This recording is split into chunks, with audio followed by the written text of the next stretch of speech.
Nos encontramos en Interior de Borrecos. Esta mañana se ha realizado una ruta micológica de la mano de Lino Santamaría, un experto de aquí de la zona en tema micológico. Buenas tardes. Hola, buenas tardes. Mucha experiencia, muchas épocas, ¿cómo estaba? Bueno, la verdad que no es un año de los mejores, pero dentro de lo que cabe, para las condiciones que había, pues sí que hemos recolectado bastantes especies. Sí, porque lo que hemos visto ya Sí. es una gran variedad. Sí, hay que tener en cuenta que lleva lloviendo muchísimo tiempo, el campo está empapado y pues bueno, no eran las condiciones más adecuadas, pero bueno, bien. Níscalos, boletus, la gente siempre pregunta por el tema. Boletus pocos, boletus ya ha pasado. El boletus ha tenido una fructificación muy intensa hace 15 días y ahora ya hay relativamente poco. Y níscalo tampoco es que hubiese mucho. Se queda como un poquito. Se ha cortado un poquito, no sé si volverá a salir porque la temperatura no es mala y hay mucha humedad, o sea que es posible que vuelva a haber. ¿Es complicado confundirse con una seta buena o una mala? No, es muy fácil equivocarse. Las setas la verdad que son complicadas, son difíciles, hay muchas que son muy parecidas y el cometer errores es relativamente sencillo.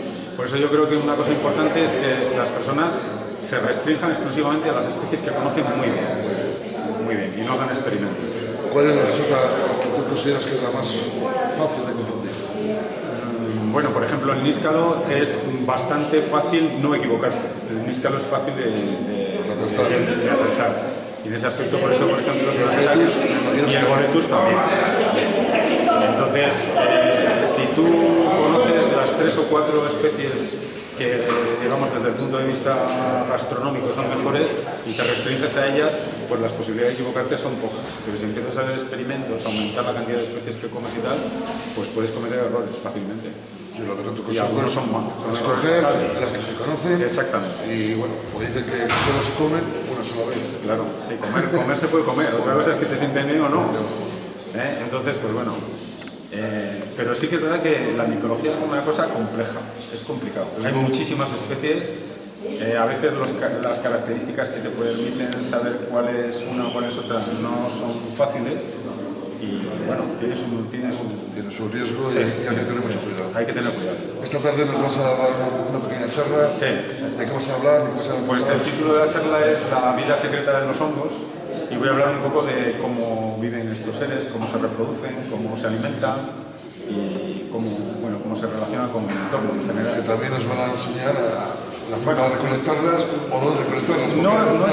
No es una charla muy enfocada al tema de la recolección como aprovechamiento, sino del conocimiento de los hongos. Bueno, pues que no es lo mismo coger un níscalo en Pinar que ir a una chopera. Y aparte que es que los hongos son unos organismos que son muy importantes en el ecosistema, no solo porque se coman.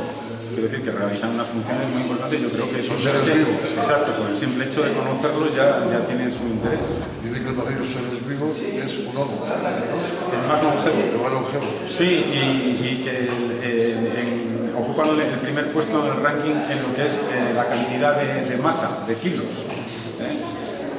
No lo sé, bueno, son muy importantes. Son un reino aparte. Eso lo veremos esta tarde contigo. Pero un poquito iniciarnos en ese tema. Pues muchas gracias. Nada.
muchas palabras técnicas ni nada. O sea, la idea es hacerlo lo más simple y lo más sencillo posible. Aunque a veces implique tener que hacer pues saltos, triples saltos. Me comentaba, por ejemplo, ahora que hubiese sido muy bonito haber puesto nombres comunes en vez de tanto nombre científico, pero es que la realidad es que, salvo las setas que se comen, salvo las setas comestibles, el resto de setas no tienen nombres comunes. A un Liophyllum no tiene ningún nombre común que yo conozca. Entonces, hombre, a un Lactarius deliciosus, pues sí, el níscalo es un nombre bastante general, pero la mayoría de las setas no tienen nombres comunes. O sea, que no sé, o te los inventas o no. Bueno, entonces, bueno, si os parece, empezamos. Lo primero, como voy a hablar de los hongos, es localizar los hongos como seres vivos dentro del resto de los seres vivos que existen. Que sepáis que todos los seres vivos que hay sobre el planeta se clasifican en 5 reinos, en 5 grandes grupos, que serían las plantas, los animales, las monedas son las bacterias, para así entendernos, los hongos y luego un reino en el que están los protozoos, las algas, todo lo que no entra en el resto de los reinos está ahí. Es decir, que todos los seres vivos se clasifican en estos 5 grupos y los hongos serían un grupo propio. Como decimos animales, pues también podemos decir hongos. ¿A qué se atiende para poder incluir un ser vivo en un grupo en otro? Pues se mira a ver qué tipo de células tiene, cómo respira, cómo se reproduce, en fin, las características de su vida. Y en ese aspecto, pues esas serían las características de los 4 reinos y estas las de los hongos. Los hongos, como seres vivos, tienen más de una célula. Ya sabéis que la célula es como la unidad básica de los seres vivos, pues estos tienen muchas células, son pluricelulares. Las células tienen núcleo, no tienen clorofila como los vegetales, y al no tener clorofila eso implica que no pueden elaborar ellos los hidratos de carbono, como hacen las plantas. Entonces los tienen que tomar de otros seres. Es decir, que los hongos, en ese aspecto se parecen a los animales, tienen que alimentarse de otros seres que hayan producido los hidratos de carbono. En general necesitan aire para vivir, tienen una célula con una membrana especial con un producto que no tienen los vegetales, que es de los animales, en ese aspecto se parecen a los animales, se reproducen por esporas, en eso tienen una característica propia, y luego lo que tampoco tienen es la capacidad de desplazarse. En ese aspecto se parecen a los vegetales, quedan anclados al sitio donde se produce. Hay muchísimos tipos de hongos. Ahí he puesto como de 2 a 3 millones de hongos, de los cuales muchos todavía están por describir. No se conocen. Pero de todos esos hongos, de todos esos vivos, de esos 2-3 millones, muchos de ellos no forman setas, que es lo que a nosotros nos interesa. Por ejemplo, están todos los mohos, las rollas, los carbones, todo este tipo de cosas, las levaduras. El vino lo produce un hongo, o los antibióticos los produce un hongo, la cerveza, el pan, eso lo forma la fermentación, lo hacen unos hongos que son las levaduras, pero esos no forman setas. Entonces, los que forman setas, que ya son unos cuantos, pongamos que aquí en España de estos puede haber 6.000 especies o más, de 10.000 a 6.000 especies, se clasifican en estos grupos, que no pretenden, pero por ejemplo, un grupo como pueden ser los rusulales, que son los lactarios y las rúsulas, bueno, en fin. Esta sería una clasificación de los hongos que forman setas, de lo que llamamos macromicetos. Vale. Una cuestión importante que ha surgido también esta mañana. ¿Qué es un hongo? A ver, los hongos, el ser vivo, que llamamos hongo, lo que se llama el cuerpo vegetativo, está formado por unos filamentos y normalmente son invisibles, están inmersos en el sustrato y no los vemos. Y esos son verdaderamente los hongos. Lo que pasa es que en determinadas épocas, para reproducirse, crean unos cuerpos fructíferos que son las setas. Y en las setas están las esporas que van a permitir a ese hongo reproducirse. Es decir, que la seta no es más que una parte del hongo. Es como el manzano y la manzana. La seta sería como la manzana y el hongo sería como el manzano, el verdadero organismo. Es decir, que las setas es lo que produce el micelio del hongo en el otoño o en primavera cuando le toca reproducirse. Es una parte. Como ocurre que el hongo no lo veo habitualmente, porque está ahí inmerso en la madera, debajo de las hojas y demás, normalmente no se ve, parece que identifico los hongos solamente con las setas. Pero no dejéis de recordar que las setas no serían más que la manzana. Es decir, que en el caso del verdadero hongo es como el árbol. Este está bajo tierra, o en las hojas, o en la madera, o donde tenga que estar, o en el yeso de una pared, que también crece, o en la piel. Por ejemplo, la cándida es un hongo, las micosis que se producen, ese hongo, esos filamentos están dentro de la piel de la persona que tiene la infección, la tiña, por ejemplo. Y las setas solo serían los aparatos reproductores del hongo, ¿vale? Bien, aquí tenéis, por ejemplo, en esta foto, para que se vea bien, un micelio de un hongo, en este caso de un champiñón de cultivo, y esas bolitas que se ven ahí serían las setas que va a producir, ¿vale? Pero el verdadero hongo es esos filamentos, esa masa blanquecina, eso es el hongo, eso es el bicho, por así decirlo. Bien, las setas, los cuerpos fructíferos, que son los que produce el hongo cuando se va a reproducir, son de formas súper variadas, de colores diferentes y de formas alucinantes. De hecho, yo creo que si la micología, si el tema de las setas a la gente le llama la atención, es por las formas tan variadas y tan bonitas que pueden producir estos seres, ¿no?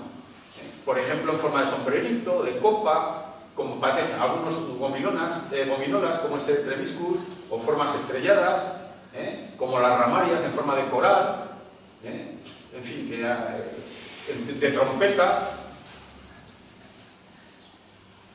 Ya veis que las formas y colores, la ginomitra, que parece un cerebro, una masa cerebriforme, parece como una especie de nuez, la ginomitra, que es una seta típica de los pinares, se produce aquí en primavera, en muchísimos sitios, los phallus, en fin, que las formas, los pelos de lobo, estas que parecen como niditos de ave, son las nidulariáceas, los hiatus, las en forma de panal como de abeja, las colmenillas. Esta, por ejemplo, está en la exposición, el Clavaridefus truncatus, como de maza. Es decir, que la cantidad de formas es inimaginable. Inimaginable. Hay setas, no todas tienen forma de sombrero, de paragüitas, sino que hay formas súper variadas. Bueno, vamos a ir contando cosas de la vida de los hongos. Vamos a empezar por la reproducción. La reproducción de los hongos es muy compleja, muy compleja.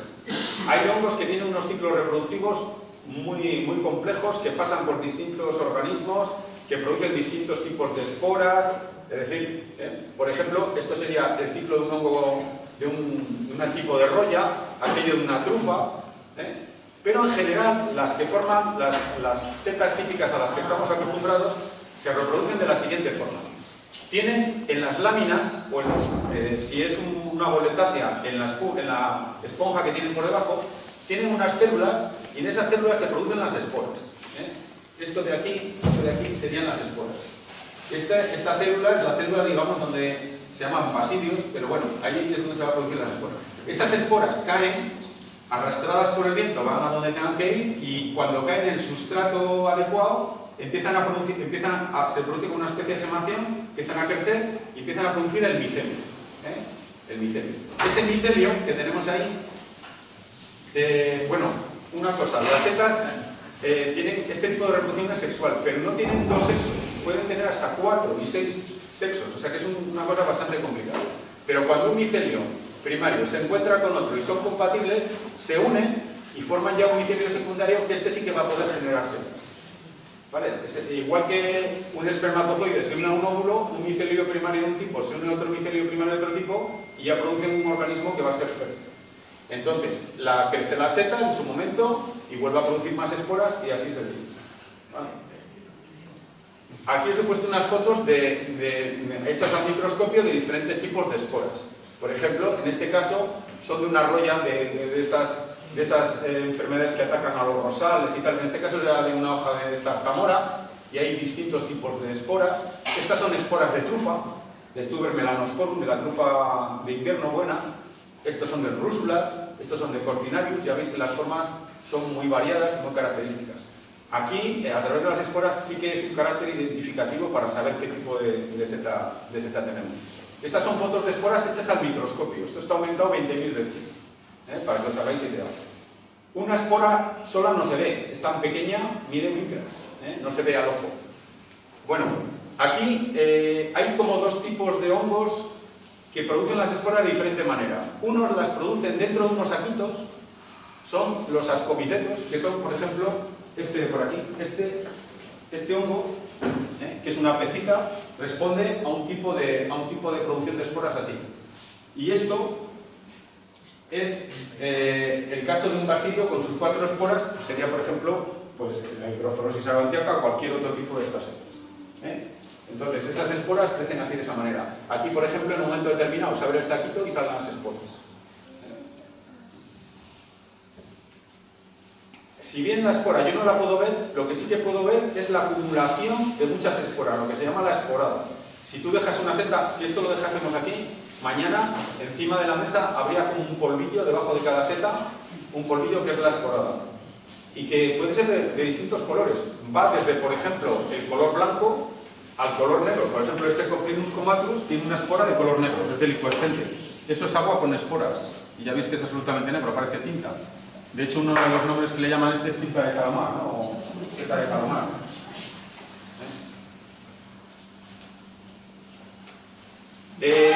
¿Cómo hacen las setas para reproducirse? ¿Qué técnica, qué estrategia tienen? Pues una estrategia bien simple. Dicen, producimos la mayor cantidad de esporas que podamos y que sean lo suficientemente pequeñas para que el viento las arrastre y que vaya y se las lleve a cualquier sitio. Si caen en un sitio donde es factible que pueda crecer, pues ahí salta la otra seta y demás. Es decir, que la forma de reproducción es hacer muchísimas esporas y que las esporas se las lleve el viento a donde pueda. Y la técnica funciona, porque por ejemplo, un hongo como el mildiu del tabaco se descubre en Europa en el año 58 en Inglaterra, en Gran Bretaña. Y en 2 años ya había llegado casi hasta Mongolia. Venía de Australia.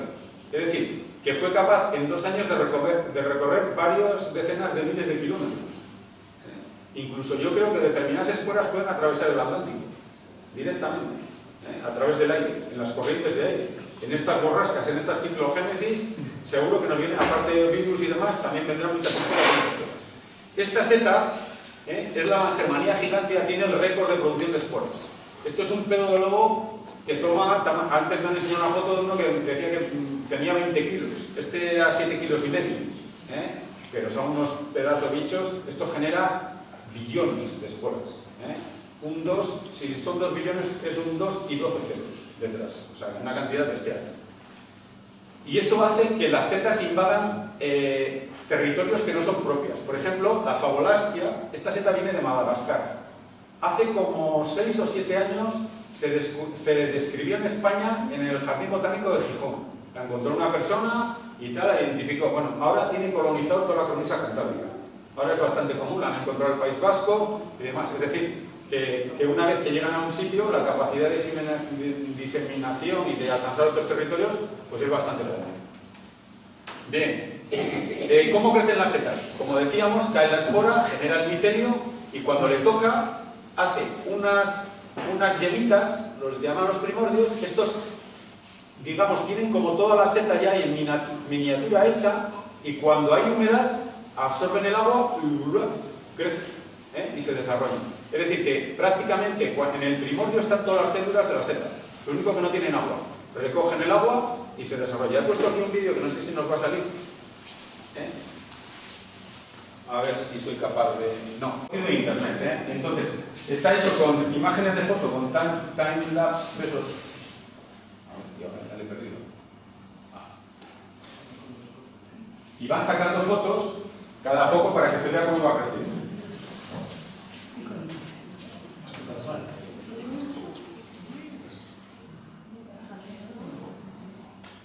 Estas son setas que crecen sobre hormigas. Luego tengo varias fotos de ellas.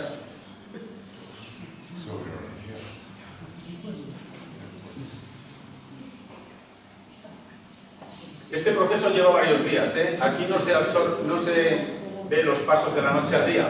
Pero, por ejemplo, un boletus con que crezca en una semana. En 7 días pase de ser una cosita pequeña a tomar ya un tamaño decente.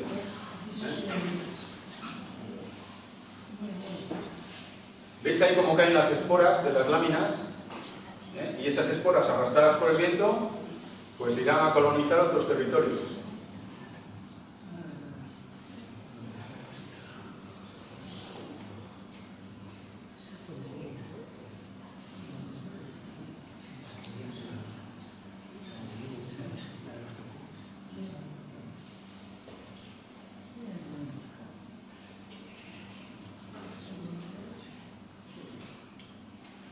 Hay setas que en un día crecen, en una noche. Por ejemplo, conocí de Apala, a mí me crece en el jardín y sale un día para otro. Y en el mismo día muere, si le da el sol, y hay otras pues, que tardan más días en crecer. Esta es una especie de amanita cesárea, pero de un sitio tropical. Eso blanco que se ve ahí, eso es el micelio.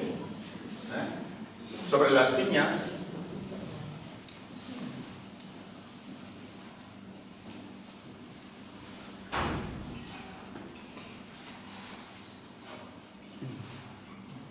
bueno, en el crecimiento de las setas influyen muchos factores físicos, pero esencialmente dos: la temperatura y la humedad. Eso es lo que más marca, la temperatura y la humedad. En cualquier caso, hay setas que están acostumbradas o que necesitan temperaturas más altas y otras que están más acostumbradas al frío. Y con la humedad pasa igual. Hay setas que aguantan más la sequedad, incluso que crecen en los desiertos, y hay otras que no, que necesitan mucha humedad, incluso crecen casi en el agua, como quien dice. Entonces, en función de estos factores, pues tenéis setas que son propias del invierno. Las setas, para que fructifiquen, pues necesitan temperaturas relativamente bajas. He puesto aquí algunos ejemplos pues, de los más característicos. Por ejemplo, el Tuber melanosporum, la trufa, Strobilurus, muy típica de nuestros pinares, el Hygrophorus marcellus, un excelente comestible que sale allá para el mes de febrero o marzo, y que encima, esta sí que no tiene confusión, porque en esta época no crece nada parecido. Es difícil de encontrar, es difícil de ver, porque está normalmente bastante enterrada, pero es una seta muy buen comestible y en una época en la que no hay otra posibilidad, o sea, no es una época de secas, y una sarcostifa. Hay otras que son de carácter primaveral. Aquí he puesto una, que es la manita verna, que es mortal.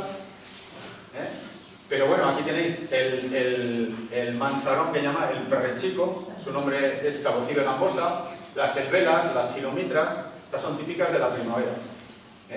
Hay otras que son más típicas del verano, por ejemplo, la manita cesárea, muchos boletos, mucho el rebozuelo. En el mes de julio es muy normal poder encontrar rebozuelos, el boleto de roble, el boletus estivalis o reticulatus. Pues estas, digamos, sus requerimientos de temperatura pues son diferentes a las que hemos visto antes. La época de las setas por antonomasia pues es el otoño. Es cuando más especies están en las mejores condiciones para reproducirse. Boletos, amanitas, rúsulas, tricolomas, pues estas son setas típicas del otoño. Y dentro del otoño hay algunas que duran más, aguantan más los fríos, como por ejemplo la flamurina, que ahí está en la exposición, o el Cantarellus lutescens, la angula de monte, que hay, por ejemplo, en el País Vasco se hacen platos típicos en Navidad con esta seta. Aquí en nuestra zona es más complicado porque aquí suele helar más, pero en las zonas costeras que tienen unos climas más atemperados, pues no. Hay setas que son de desierto, que crecen en el desierto. Y en ese aspecto, por ejemplo, las setas que crecen bajo tierra tienen una ventaja, porque al estar enterradas no están tan sujetas a las condiciones ambientales, tienen como un ambiente como más estable.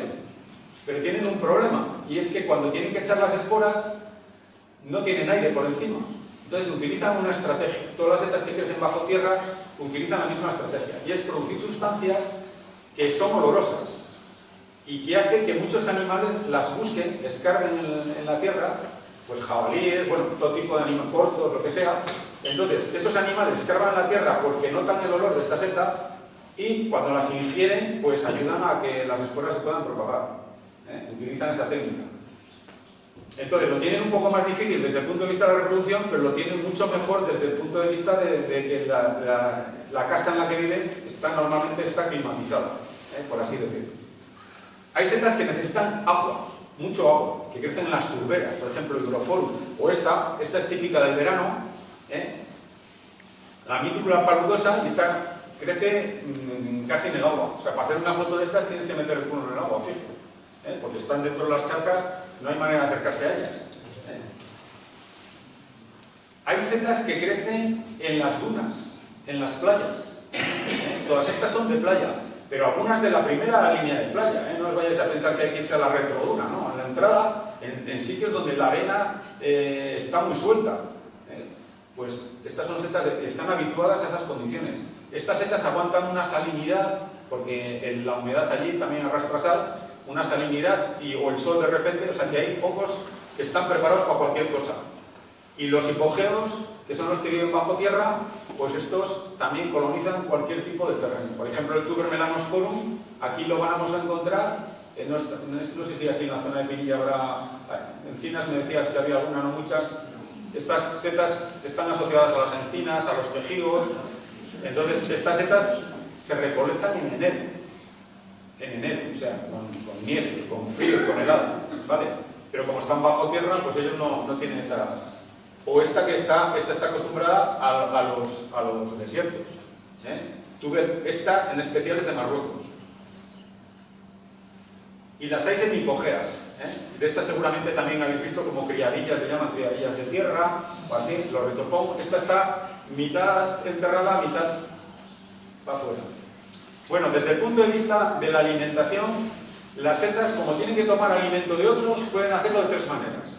O bien, parasitando a un ser vivo, viviendo sobre un ser vivo y alimentándose de él, en cuyo caso normalmente le suelen hacer un daño, suelen ser patógenos. O bien, asociado a otro ser vivo y diciendo toma y daca, es decir, yo te doy y tú me das, o bien sobre materia orgánica muerta. Son las tres maneras que tienen los hongos de vivir. Son parásitos. Como decía, parásitos es que tienen que vivir sobre seres vivos y normalmente les hacen daño. Les hacen daño. ¿Cuáles son esos seres vivos? Animales. Por ejemplo, hay hongos especializados, aparte de las micosis, de estas cosas que hemos hablado antes, hay hongos especializados en crecer sobre hormigas. Por ejemplo, esta crece sobre la larva de la procesionaria del pino, el Cordyceps militaris. Casi todos este tipo de hongos son del mismo género, son cordyceps. Pero este crece sobre hormigas. Ya veis, esto es el hongo, esto es la seta, digamos. Y le está saliendo al hongo de dentro del hongo. Esto, por ejemplo, son algunas que tengo en casa que he estudiado, que crecen sobre avispas y sobre moscas. También cordyceps. Hay setas que son capaces de matar nematodos, de cazar nematodos del suelo. Los nematodos son un tipo de gusanos que hay en el suelo. Pues hay hongos que el micelio tiene sustancias que atraen a los gusanos y cuando los tiene cerca preparan unos enzimas y los digiere y se los come.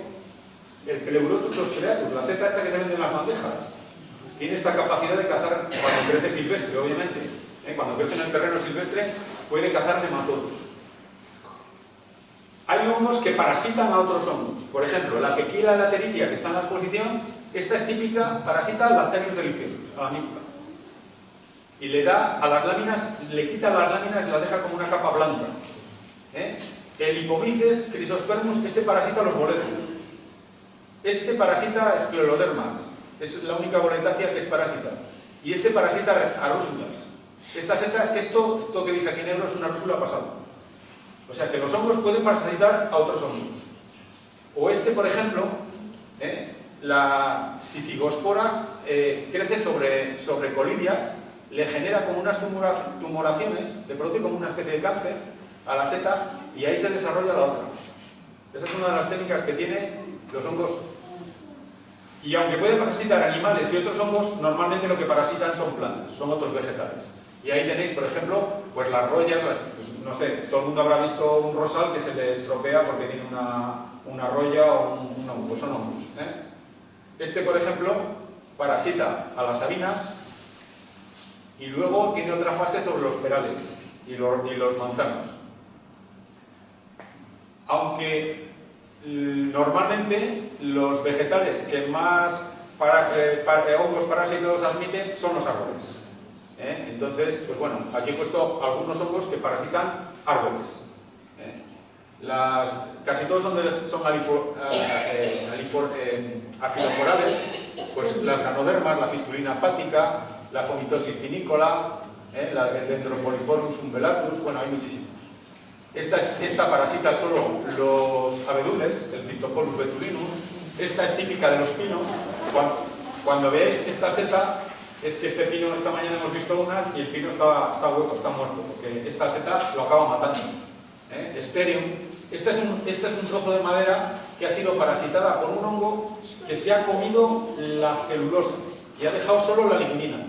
Y como la lignina es más marrón, la madera parece como cuarteada en trocitos marrones. Es lo que llama podredumbre cúbica. Bueno, decíamos que hay parásitos y también hay simbiontes. Dentro de los simbiontes, es decir, que establecen asociaciones beneficiosas con otros seres, tenemos los que forman los líquenes. Aquí he puesto una liquenonfalia, ahí estarían todos los líquenes, y luego los que forman las micorrizas. Esto sí que es importante. Las micorrizas son unas uniones que se establecen entre la raíz de un árbol y el micelio del hongo, ¿vale? Y a través de esas uniones, el árbol le da al hongo los azúcares que necesita y el hongo le da al árbol agua y sales minerales. Y hace que, bueno, de hecho, hay muchos árboles que si no tuviesen micorrizas no podrían vivir. Es decir, que la salud forestal, la salud de un bosque, depende de los hongos que tienen asociados. ¿Vale? Y un árbol puede tener micorrizas con muchísimos hongos a la vez. O sea, a lo mejor tienes un árbol y tiene uniones con 80 especies diferentes de hongos. Y los hongos unos con otros. Y es un tema que se estudia actualmente con mucho interés, porque se sabe que los organismos forestales están interconectados por debajo por una red micelial, que es como una especie de internet forestal que manda señales químicas, incluso eléctricas, como la de los nervios, de unos árboles al otro y le avisa de determinadas infecciones, le avisa de determinados parámetros, les ayuda. Hay árboles que le pueden pasar agua a otros árboles. O sea, que establecen como toda una comunidad interconectada a través de esas redes miceliales en las cuales los hongos son partícipes.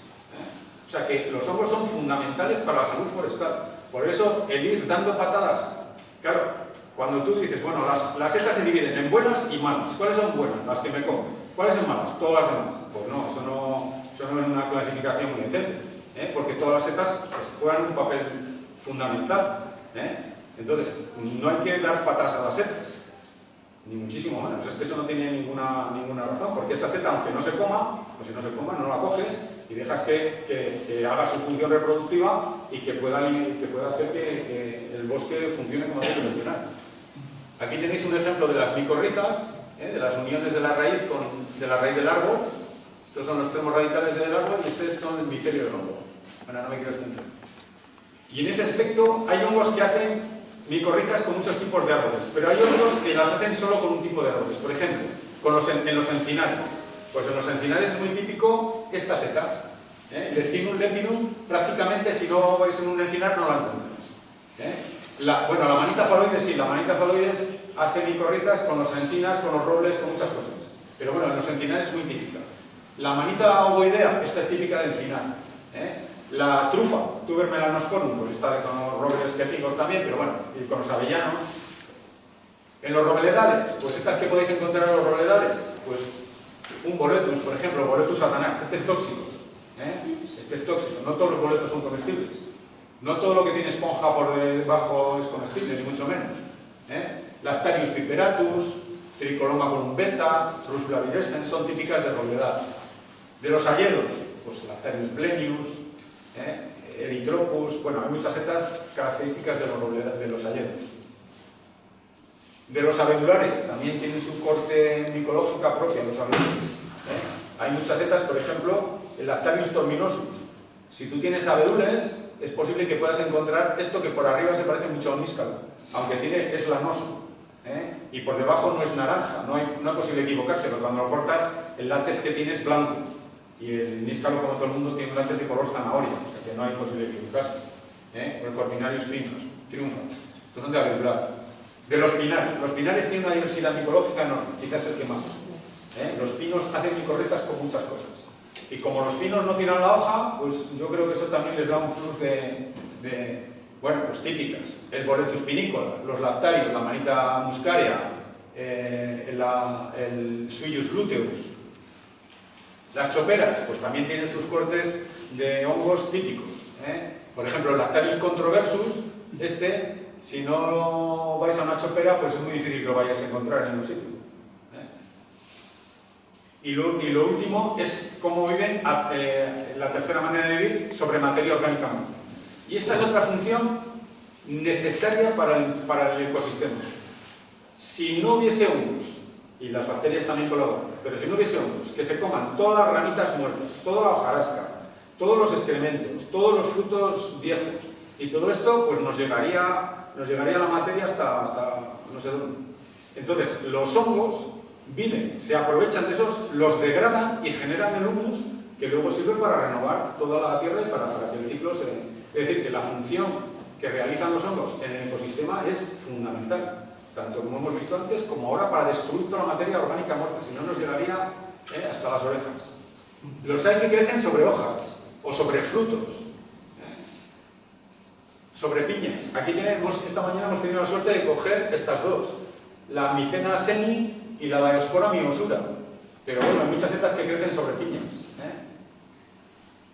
En los tocones, sobre madera, lo que llamamos linícola, pues sobre ramas caídas, sobre tocones, etc. Pues hay setas de todo tipo. Sobre tocones, cuando están sobre tocones ya es materia muerta, cuando están sobre árboles aparentemente vivos, es que normalmente son árboles ya muy enfermos y estos acaban de rematarlos. Sobre madera, pues, por ejemplo, el Lentinus lepideus, ataca a los pinos, a la madera de pino. Por ejemplo, no sé si conocéis, en la zona donde yo vivo, en Quintanar de la Sierra, hay un comunero que se llama Revenga. No sé si sonará.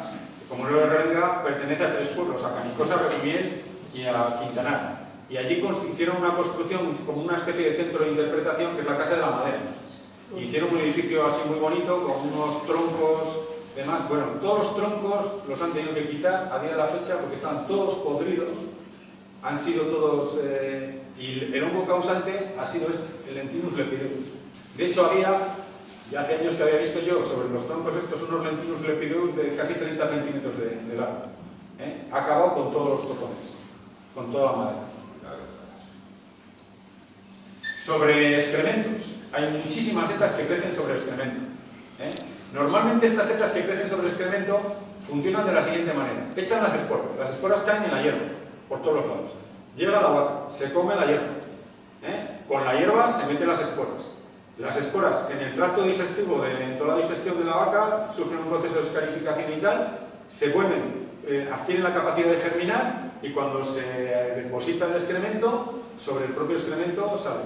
O sea que tienen un ciclo adaptado a esto. Pues ahí hay montones de setas que crecen sobre excrementos. He puesto los casos más típicos: Stropharia semiglobata, Paneolus, Anelarias, el Coprinus, hay muchos. Y colonizan las ovejas, lo que llaman pirofitos. Esto cada vez es más difícil de ver. Yo antes, por ejemplo, me gustaba mucho estudiar las setas de las ovejas porque cuando se hacían las limpiezas de los montes, en las limpias, todos los restos de madera y tal los quemaban y se generaban en los montes unas hogueras que luego crecían los musgos, las funarias y tal, y ahí encontrabas montones de hongo. Ahora, como no se limpia y no se quema, no hay esas hogueras y además encima tampoco, ahora con el tema de las sequías, tampoco puedes hacer fuego en verano para esas chuletas, total que no hay hogueras por el monte y ahora cada vez es más difícil ver este tipo de hongos. Y luego están los praos. Estas crecen asociadas a la materia orgánica al humus que hay en el prado. Pues he puesto algunos ejemplos: la seta de cardo, el Pleurotus eringi, los pedos de lobo, Lycoperdon, el champiñón, Agaricus campestre, la senderuela, carrerilla, el Marasmius oreales, son típicas de los prados. Y luego hay un tipo de hongos que se llaman mixomicetos, que estos tienen la capacidad de desplazarse. Estos tienen una fase que se llama plasmodio que se puede mover como una ameba. Incluso han resuelto, les han puesto en las investigaciones, les ponen como laberintos y encuentran la salida.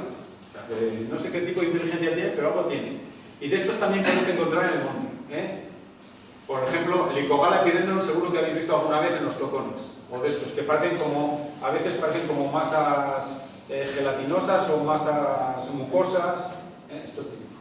Y ya no os doy más paliza. Ya con esto terminamos.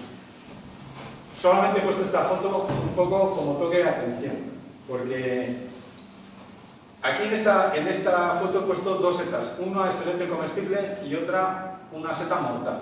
He puesto Amanita cesárea y Amanita faloides. No crecían así de juntas, las hemos puesto para la foto, pero tampoco nacían muy separadas, ¿eh? A lo mejor había 40 centímetros de una a la otra, o un metro y medio. ¿Vale? Esta seta es un excelente comestible. Esta seta te mata. Un ejemplar de esto mata a una persona. Bueno, si no te atienden, si te llevan al hospital, incluso mucha gente ha tenido que trasplantes de hígado porque ataca el hígado y demás, y no muere todo el mundo, pero vamos. Pero sí que hay gente, raro es el año que no haya algún fallecimiento por el consumo de Amanita faloides. Entonces, ya veis que las diferencias son claras entre unas y otras, ¿vale? Pero los huevos no. Cuando están en fase huevo, se parecen muchísimo. Entonces, si tú estás cogiendo Amanita cesárea y coges un huevo pensando que es de Amanita cesárea y es de Amanita faloides, te vas a tener un problema. Por eso hay que tener muchísimo cuidado con las setas. Muchísimo cuidado. Hay que coger exclusivamente las setas que conozco perfectamente y que sé cuáles son. Y aún así, no hay que bajar la guardia. Y ocurre una cosa también. Igual que cuando haces un viaje largo y te estás acercando a casa, ya cuando estás cerca de casa bajas la guardia y dices, bueno, ya está, y tal. Y es cuando normalmente te sufren los accidentes. Con las setas también pasa. Empiezas a conocer setas, cada vez sabes un poquito más, vas avanzando un poquito más, y hay un momento en el que crees que sabes, pero no sabes, y ahí te puedes liar y ahí puedes tener algún sustituto. Entonces, yo con las setas, como es una cosa que puede tener su riesgo, os recomiendo que seáis absolutamente precavidos siempre. No os fiéis de las setas que da nadie, comed solamente las setas que verdaderamente conocéis bien y que habéis recogido siempre, y no hacer experimentos. Que hay alimentos buenísimos para comer, chorizo, jamón, huevo y tal. No hay por qué andar comiendo cosas raras, porque no todas te matan, pero hay intoxicaciones. Yo he visto intoxicaciones de gente. Me acuerdo una familia de Canicosa que se intoxicaron y el señor me decía, dice, es que yo pensé que me moría. Sudores fríos, vómitos, diarrea, fatal, te encuentras fatal. Entonces no merece la pena por comer algo que no te aporta nada bien. Entonces hay que ser muy precavidos con el tema de las setas. Bueno, yo por mi parte no tengo más cuestiones. Lo único, si queréis hacer una pregunta de algo, o alguna duda, o alguna cosilla, pues si puedo responder, encantado. ¿Cuál? De esas dos, ¿cuál es la buena? La buena es la de color naranja, la de color fruta. Esta es la Amanita cesárea y esta es la Amanita faloides. O sea, la buena es la amarilla. La amarilla. Y aparte, Yo sería de esta Amanita cesárea. ¿Veis ahí un huevo? Bueno, eso ya. ¿El huevo cuál es de la cesárea? ¿De acá o de allá? A ver, este huevo es de faloides. Este huevo es de faloides, de Amanita faloides. Y allí, bueno, en realidad esta yo creo que es una que está caída, no sé si es que está caída o aquello es un huevo. Pero si tú ves un huevo de Amanita cesárea es igual. Es el mismo color.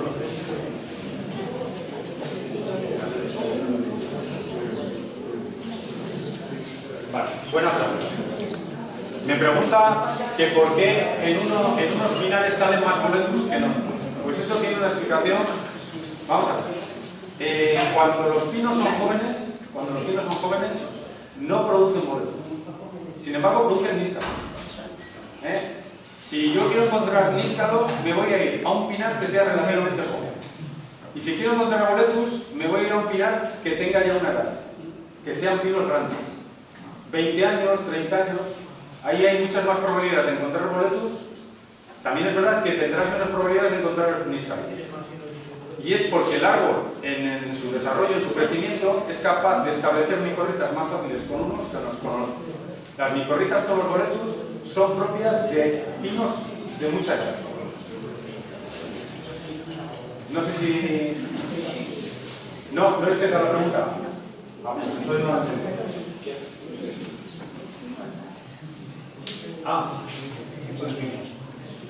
Hombre, que cada árbol establece, son árboles diferentes, entonces cada árbol establece micorrizas distintas. Pero es que también las características del terreno de unos árboles y otros pueden no ser las mismas. Hay pinares ácidos, hay pinares que están en terreno básico, entonces el tipo de hongos que puedes encontrar en un pinar y en el otro puede ser distinto. Pero igual que si vas a un hayedo, son distintas que las que si vas a un encinar o vas a un prado. Cada ecosistema tiene la suya. Aunque realmente tampoco hay mucha diferencia de pinares de pino albar a pinares de negral. Hay muchas especies que son las mismas en los dos. Son muy parecidas. Por lo menos mi experiencia,